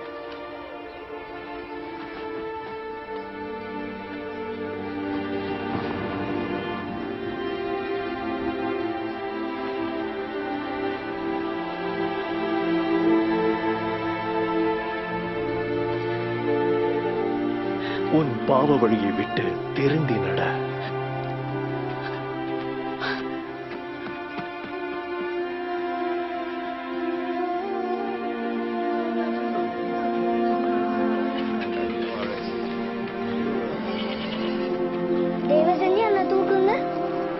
என் தோளில் ஏறு. இப்போது பார்க்க முடிகிறதா? என்னால இயேசுவை பார்க்க முடியுது. அவன் சட்டத்தை மதிப்பதில்லை, ஓய்வு நாளை காப்பதில்லை. அவன் விதைக்கும் போது சில விதைகள் பாவிகளோடு விருந்துகிறான். இந்த வழியிலேயே அவரை செல்லவிட்டால் அனைவரும் அவரை நம்பி விடுவார்கள். அப்போது ரோம அரசாங்கம் செயல்பட்டு நமது தேவாலயத்தை அழித்து விடுவார்கள். அவைகள் முளைத்தாலும் ஈரமில்லாது இருந்ததால் பட்டு போயின. அவர்களால் இயேசுவின் சொல்லை குற்றப்படுத்தவோ அவரை பின்பற்றுகிற ஜனத்தை கட்டுப்படுத்தவோ முடியவில்லை. ஆனால் வாக்குத்தத்தம் பண்ணப்பட்ட மேசியா என்று அவர் கோரினதை நிறுத்த திட்டமிட்டனர். எனவே அவரை காட்டிக் கொடுக்கும்படி சரியான ஒரு ஆளை தேடினர்.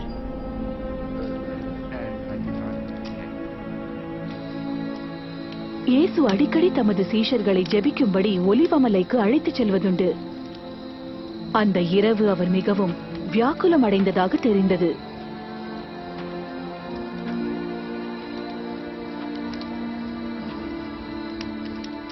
ஏன் உறங்குகிறீர்கள்? எழுந்திருங்கள். சோதனையில் விழாதபடி கண் விழிப்போடு ஜெபம் செய்யுங்கள்.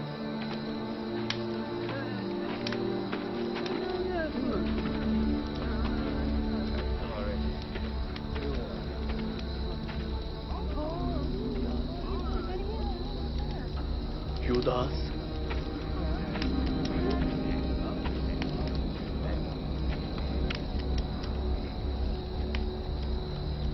தேவகுமாரனை முத்தத்தினாலேயா காட்டிக் கொடுக்கிறாய்? ஆண்டவரே, பட்டயத்தினால் வெட்டலாமா? வந்து அவனை கைது செய்யுங்கள். நிறுத்துங்கள்.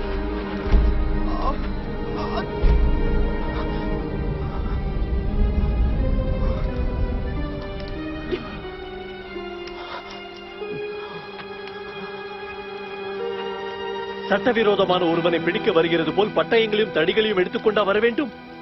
தினந்தோறும் நான் தேவாலயத்தில் உங்கள் நடுவில் இருந்தேன். என்னை கைது செய்திருக்கலாமே. ஆனால் இதுவே உங்கள் நேரம். இருளின் அதிகாரம் உங்களை ஆளுகிறது.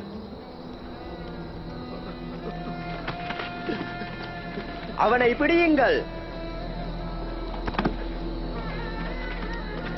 அவர் நண்பனா அவரை காட்டிக் கொடுத்தான்? அவருடைய சொந்த சீஷரில் ஒருவனா? நாம் எல்லோரும் நம்பி காசு கொடுத்த அதே சீஷன் தான். பத்திரமாக பார்த்துக் கொள்ளுங்கள். அந்த இரவு முழுவதும் சேவர்கள் அவரை அடித்து கேலி பரியாசம் பண்ணினார்கள். உன்னை யார் அடித்தது சொல். தீர்க்கதரிசியா? அடுத்தது உன்னை யார் அடிப்பார்கள் சொல்லு. நிறுத்துங்கள். நான் சொல்லுகிறேன், நிறுத்துங்கள். அவனை அழைத்து வாருங்கள் கவுன்சிலிடம்.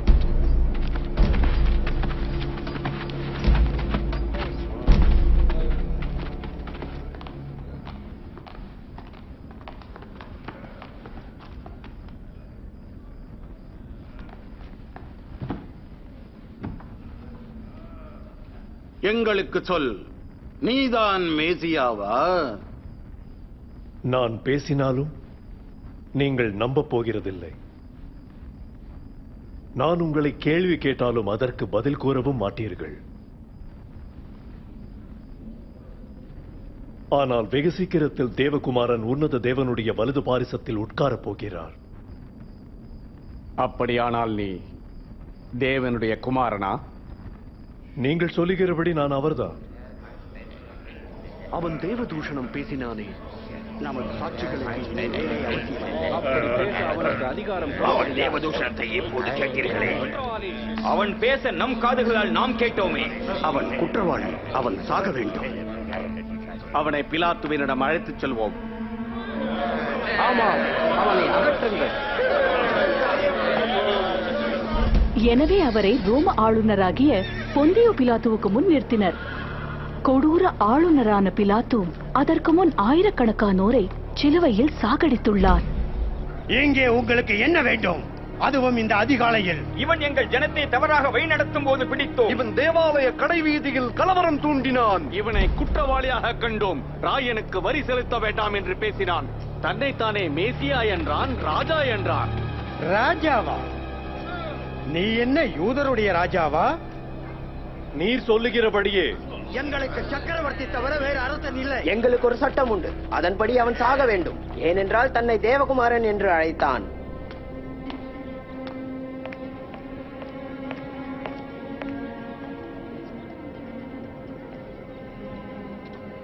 இந்த மனிதன் மரணத்துக்கு ஏதுவான எந்த தவறும் செய்யவில்லை.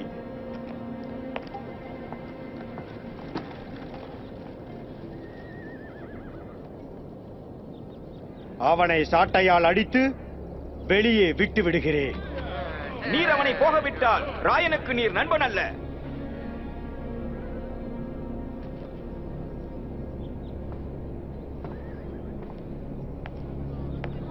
அவனை சிலுவையில் அறையும். நீயும் சாட்டையால் அடியுங்கள். தன்னை அரசன் என்று அழைக்கிற யாரும் ராயனுக்கு எதிரி. பிலாத்துவே, ஏன் தாமதம் பண்ணுகிறீர்? அவனை அகற்றுங்கள், கொல்லுங்கள், சிலுவையில் அறையுங்கள். அவர் எந்த பொல்லாப்பும் செய்யவில்லையே.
உன் பேர் என்ன? பேர் சிமோன், ஊர் சிரேனே. இங்கிருந்து போயிடு. கயறுகளை வெட்டு. நீ அதை தூக்கு. எல்லாரும் நடக்க ஆரம்பிங்க. போங்க. போங்க. அவரை பிடிங்க.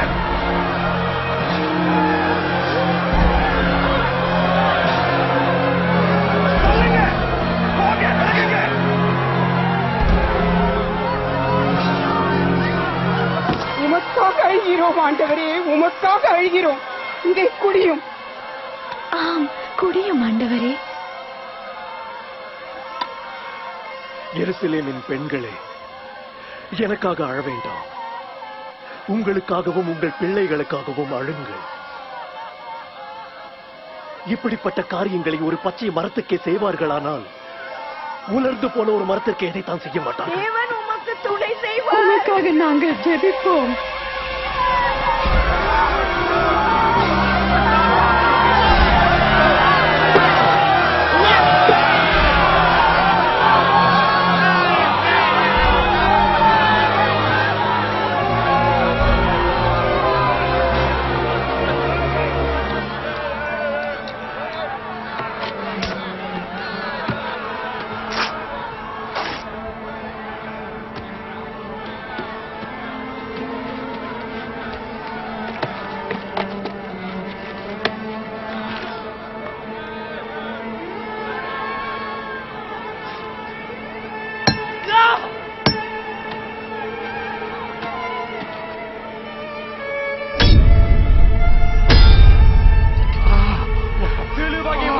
வாருங்கள்.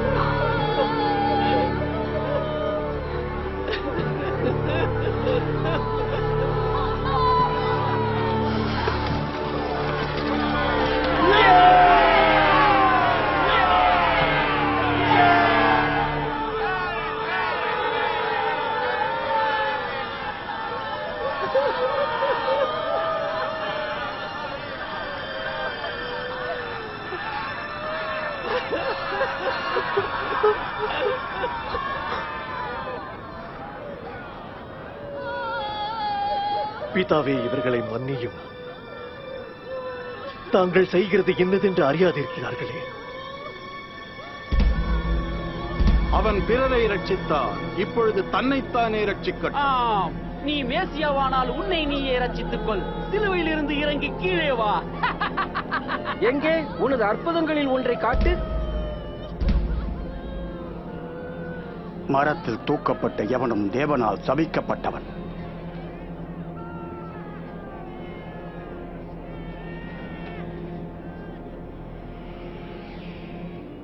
துன்பம் கூர்மையான ஒரு பட்டயத்தை போல் என் உள்ளத்தை ஊடுருவும். மேலும் துக்கம் ஒரு கூர்மையான பட்டயம் போல உனது உள்ளத்தை ஊடுருவி போகும்.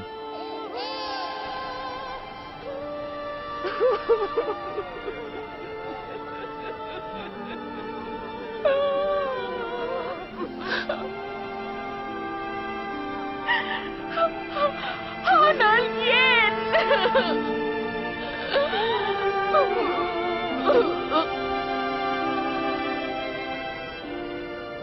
நீ உண்மையான மேசியாதானே? உன்னையும் எங்களையும் ரட்சியும் தேவனே. நீ தேவனுக்கு பயப்படுகிறது இல்லையா? நாமும் நியாயப்படி தண்டிக்கப்படுகிறோம். ஆனால் அவரோ எந்த தவறும் செய்யவில்லையே. இயேசுவே, நீர் உம் ராஜ்யத்தில் வரும்போது நீர் இந்த அடிமையை நினைத்தருளும். நான் உனக்கு வாக்கு கொடுக்கிறேன். இன்றைக்கு நீ என்னுடனே பரிதேசில் இருப்பாய்.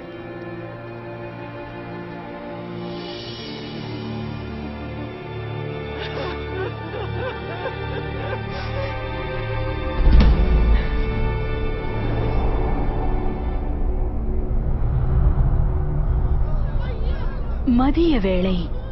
வானம் இருண்டு 3 மணி நேரம் இருள் மூடி இருந்தது.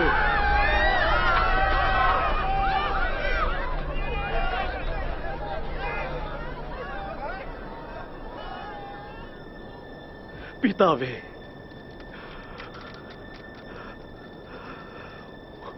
உம்முடைய கைகளில் என் ஆவியை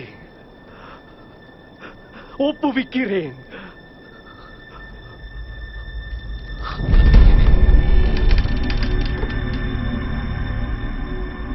தேவனுக்கு மகிமை. உண்மையில் இவர் நீதிபரனாயிருந்தார்.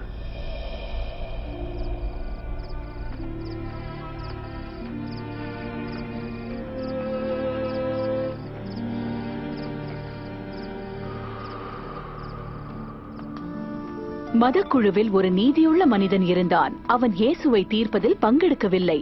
அவன் பெயர் அரிமத்தியா ஊரானான யோசேப்பு.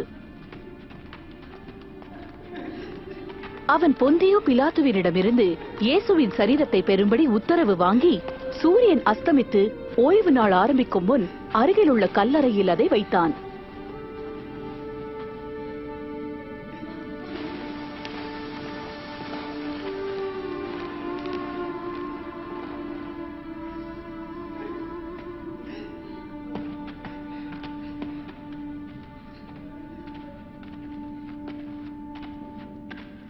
சற்று பொறுத்துக் கொள்ளுங்கள். எங்கள் கர்த்தருடைய சரீரத்தை பின்தொடர்ந்து வருகிறோம். நீங்கள் அனைவருமே வரலாம். ஆனால் வாருங்கள், ஓய்வு நாள் நெருங்கி வருகிறது.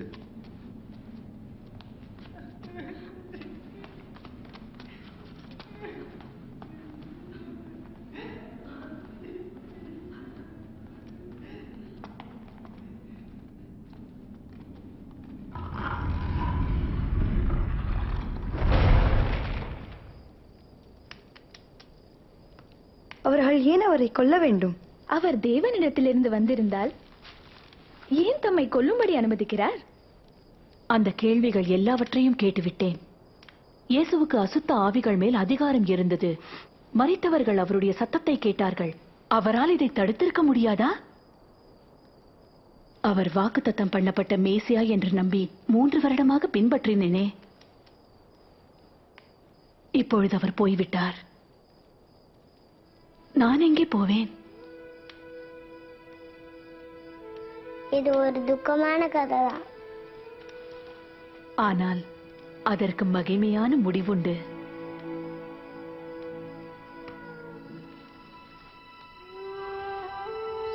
இயேசு சிலுவையில் அறையப்பட்டு 3ஆம் நாள் ஞாயிறன்று அதிகாலையில் அவரது சரீரத்தை பாதுகாக்கும்படியாக ஆயத்தம் பண்ணியிருந்த வாசனை திரவியங்களை எடுத்துக்கொண்டு கல்லறைக்கு போனோம். கல் புரட்டப்பட்டிருக்கிறது.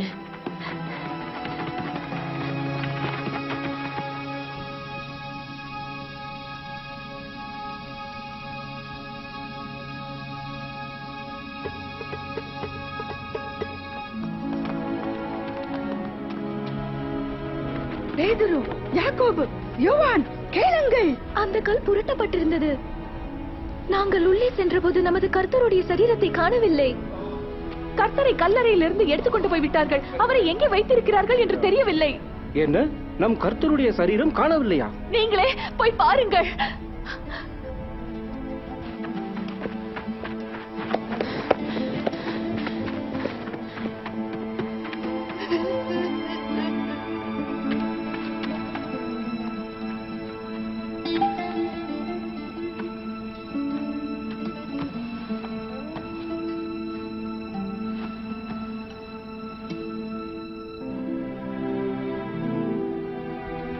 கல்லறையை சோதித்து பார்த்து பேதுரு மற்ற சீஷரிடம் திரும்பி வந்தான். ஆனால் நானோ வெளியே அழுது கொண்டு நின்றிருந்தேன். சேவகர்கள் அவரை எடுத்துக்கொண்டு போயிருக்க வேண்டும், அல்லது பரிசேயர்கள். நாம் நம்பியிருந்தவரை அவர்கள் கொலை செய்தார்கள். அவருடைய சரீரத்தையாவது விட்டு வைத்திருக்கலாமே.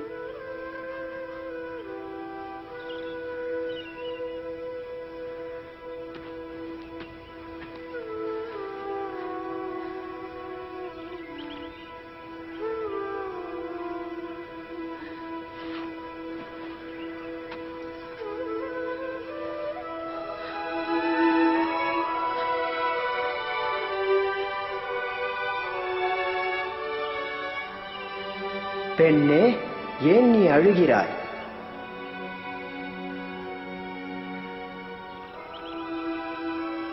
என் ஆண்டவரை எடுத்துக்கொண்டு போய்விட்டார்கள். அவரை வைத்த இடம் எனக்கு தெரியவில்லை. பெண்ணே, ஏன் அழுது கொண்டு இருக்கிறாய்? யாரை தேடுகிறாய்? ஐயா, நீர் அவரை எடுத்துக்கொண்டு போனதுண்டானா அவரை வைத்த இடத்தை எனக்கு சொல்லும். அவரை நான் போய் எடுத்துக்கொள்வேன். மரியாளே, போதகரே, என்னை தொடாதே. நான் இன்னும் என் பிதாவினிடத்தில் ஏறி போகவில்லை. கர்த்தாவே, நீர் உயிரோடு இருக்கிறீரா? நீ போய் இந்த செய்தியை என் சகோதரர்களுக்கு அறிவி. நீர் எங்களை மறக்கவில்லை. தேவன் எங்களை கைவிடவில்லை. அவர்களிடம் சொல்லு, நான் கர்த்தரை கண்டேன். நான் கண்டேன் மேசியாவை.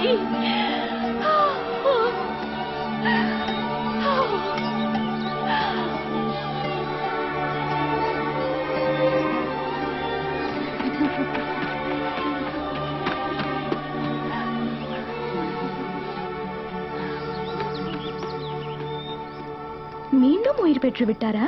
ஆமாம். எப்படி? மரணம் அவரை பிடித்து வைக்க முடியவில்லை. பின்ன ஏன் அவர் மரிக்க வேண்டும்? மரணத்தை ஜெயிக்க. அதை நான் அன்று புரிந்து கொள்ளவில்லை. ஆனால் இயேசு பலமுறை அதற்கு பின்பு எங்களுக்கு தரிசனமானார். மேலும் அவர் எங்களுக்கு போதித்தார்.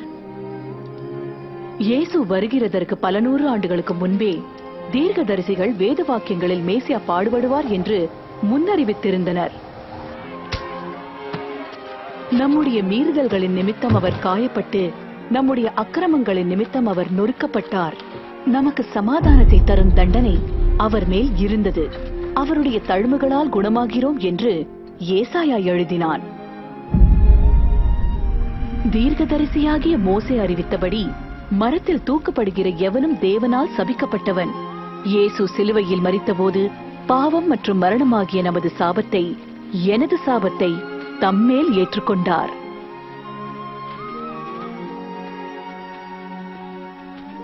அவரது பலியும் உயிர்த்தெழுதலும் பொல்லாங்கின் பிடியிலிருந்து நம்மை விடுவித்து, இருளின் அதிகாரத்திலிருந்து நம்மை காப்பாற்றி, பயமும் வெட்கமும் நிறைந்த வாழ்க்கையிலிருந்து நம்மை மீட்டது. இந்த ஆசீர்வாதம் தேவனால் நம் முற்பிதாவாகிய ஆபிரகாமுக்கு அறிவிக்கப்பட்டது. பூமியில் உள்ள எல்லா ஜனங்களும் அவர் மூலமாக ஆசீர்வதிக்கப்படுவார்கள் என்பதே அது. எல்லா ஜனங்களுமா? பெண்களும் கூடவா? ஆபிரகாமின் குமாரத்தி என்று என்னை அவர் அழைத்தார். நீ அவருக்கு செல்ல மகள். அவர் உன்னை ஆசீர்வதிக்க விரும்புகிற மகள். 12 ஆண்டுகள் உதிர ஊரலிலிருந்து விடுவிக்கப்பட்ட பெண்ணை போல, அல்லது என்னை போல. நம்மில் யாரும் பயத்தோடும் வெட்கத்தோடும் நடமாட அவசியமில்லை. என்னை யாரும் காணவில்லை, கேட்கவில்லை என்று இனிமேல் வருத்தப்பட அவசியமில்லை. இயேசு தம்மை குறித்து சொன்னார், கர்த்தருடைய ஆவி என்மேல் இருக்கிறார், ஏனெனில் நான் எளியோருக்கு நற்செய்தி அறிவிக்க தெரிந்து கொள்ளப்பட்டேன். சிறைப்பட்டவர்களை விடுதலையாக்கவும் பார்வையற்றோர் பார்வை பெறவும் நான் அனுப்பப்பட்டேன். ஒடுக்கப்பட்டவர்களை விடுதலை செய்யவும், கர்த்தர் தம்முடைய ஜனங்களை ரட்சிக்கும்படி நியமித்த காலத்தை பிரசித்தப்படுத்தவும் என்னை அனுப்பினார்.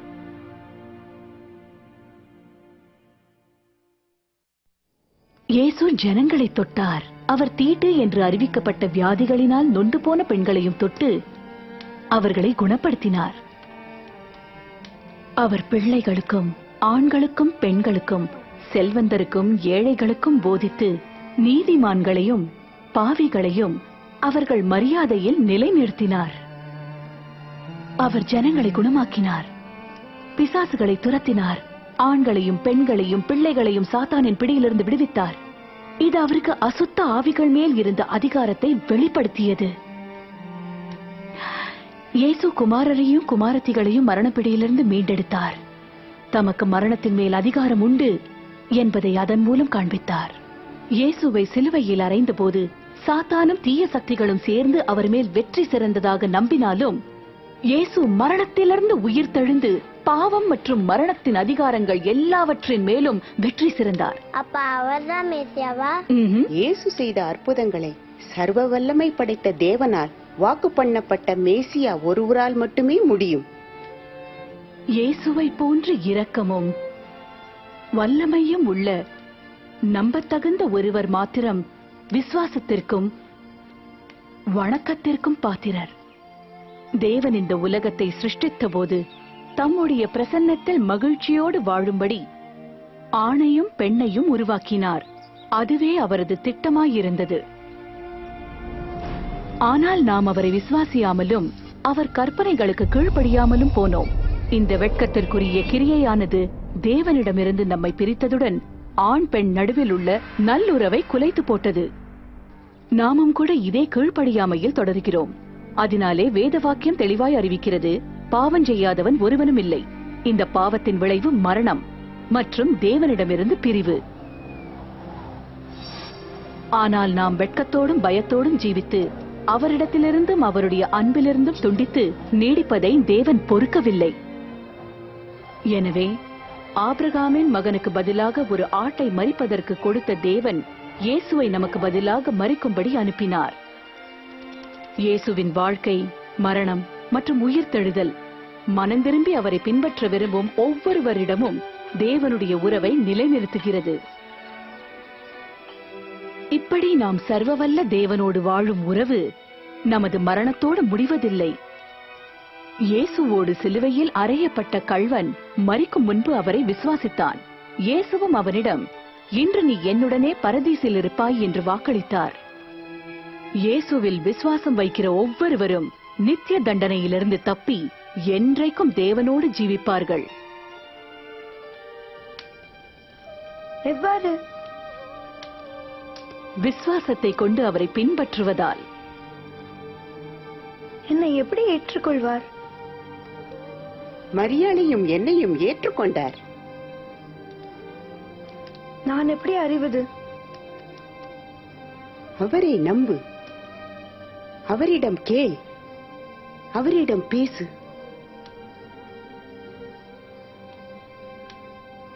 பரலோகத்தில் இருக்கிற என் பிதாவாகிய தேவனே, நீர் பரிசுத்தர், நீதிபரர்.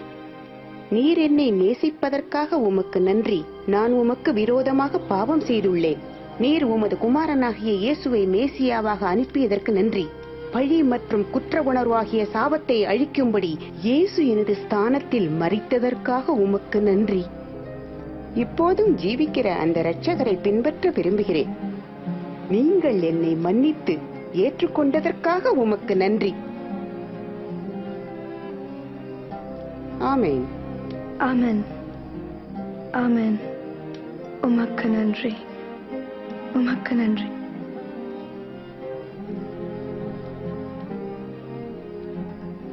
இயேசு சொன்னார், என் ஆடுகள் என் சத்தத்திற்கு செவி கொடுக்கின்றன. அவைகளை அறிந்திருக்கிறேன். அவைகள் என்னை பின்பற்றும். அவர் உன்னை அறிவார் ரிவ்கா. அவர் உன்னை நேசிக்கிறார். இது நித்திய உறவின் ஆரம்பம். அது வளர்ந்து அவரை இன்னும் நன்றாக அறியவும் கூடுதலாக நம்பவும் செய்கிறது. தேவனுடைய வார்த்தைக்கு கீழ்ப்படிவதன் மூலம் நாம் வளர்கிறோம். விசுவாசத்தினாலே நாம் அவரிடம் ஜெபிக்கிறோம். அவர் வழி நடப்பவரோடு நாம் ஐக்கியம் கொள்கிறோம். அவரை குறித்து பிறருக்கு அறிவிப்போம். இயேசு சொன்னதை நம் மனதில் கொள்வோம். தேவன் உங்களை ஆசீர்வதித்து காக்க கடவர். வானத்திலும் பூமியிலும் சகல அதிகாரமும் எனக்கு கொடுக்கப்பட்டிருக்கிறது. ஆகையால் நீங்கள் புறப்பட்டு போய்க்கொண்டே இருந்து அனைத்து ஜாதி ஜனங்களிடத்திலும் போதித்து அவர்களுக்கு பிதா, குமாரன், பரிசுத்த ஆவியின் நாமத்திலே ஞானஸ்நானம் கொடுத்து நீங்கள் கைக்கொள்ளும்படி நான் உங்களுக்கு கட்டளையிட்ட அனைத்தையும் அவர்களுக்கு உபதேசம் பண்ணுங்கள். இதோ உலகத்தின் முடிவு வரை நான் என்றைக்கும் உங்களோடு கூட இருந்து கொண்டே இருப்பேன் என்று மெய்யாகவே சொல்லுகிறேன்.